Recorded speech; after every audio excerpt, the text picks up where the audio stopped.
Day ಟೈಮಲ್ಲಿ ನೀವು ತೂಕಡಿಸ್ತೀರಾ T V ಮುಂದೆ, ನ್ಯೂಸ್ ಮುಂದೆ, ಬುಕ್ ಮುಂದೆ, ಅಥವಾ ಎಲ್ಲರೂ ಮಾತಾಡ್ತಿರ್ತಾರೆ, ಇವರು ನಿದ್ದೆ ಮಾಡ್ತಾ ಇರ್ತಾರೆ ಕುಂತು. ಸೊ ಡೇ ಟೈಮ್ ಡ್ರೌಸಿನೆಸ್ಸು, ಇದು 3 ಪ್ರಶ್ನೆ ಕೇಳಿಬಿಟ್ಟು ಇದನ್ನು ಈಸಿಯಾಗಿ ಸ್ಲೀಪ್ ಸ್ಟಡೀಸ್ ಅಂತ, ಅವ್ರು ನಿದ್ದೆ ಮಾಡಿದಾಗ ಆಕ್ಸಿಜನ್ ಲೆವೆಲ್ಲು, ಹಾರ್ಟ್ ರೇಟು ಎಲ್ಲ ಚೆಕ್ ಆಗುತ್ತೆ, ಪಲ್ಸ್ ರೇಟ್ ಎಲ್ಲ, ಅದರಲ್ಲಿ ನಮಗೆ ಗೊತ್ತಾಗ್ಬಿಡುತ್ತೆ ಅವ್ರಿಗೆ ಸ್ಲೀಪ್ ಪ್ರಾಬ್ಲಮ್ ಇದೆಯಾ ಇಲ್ವಾ ಅಂತ. ಅದಕ್ಕೆ ತೂಕ ನಷ್ಟ ಮಾಡಿದರೆ ತುಂಬ ಫಾಯ್ದಾ ಆಗುತ್ತೆ.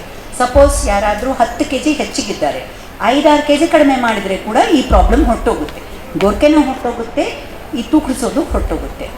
ಆ್ಯಂಡ್ ಅದಾಗಲ್ಲ ಅಂದರೆ you can use something called a BiPAP or CPAP. ಅದು ಏನು ಮಾಡುತ್ತೆ, it will give you some force by sleeping. ಅದು ಈಗ ಸಾಫ್ಟ್ ಟಿಶ್ಯೂ ಹಿಂಗೆ ಬಿದ್ದಿದ್ರೆ ಅದನ್ನು ಓಪನ್ ಮಾಡಿಬಿಡುತ್ತೆ ರಾತ್ರಿಯಲ್ಲಿ. ಸೊ ಆಕ್ಸಿಜನ್ ಚೆನ್ನಾಗಿ ಬ್ರೈನ್ಗೆ ಹೋಗುತ್ತೆ, ಇಡೀ ದಿವಸ ಆ್ಯಕ್ಟಿವ್ ಆಗಿ ಇರ್ತಾರೆ. ಮೇಡಮ್ ನಮಸ್ತೆ.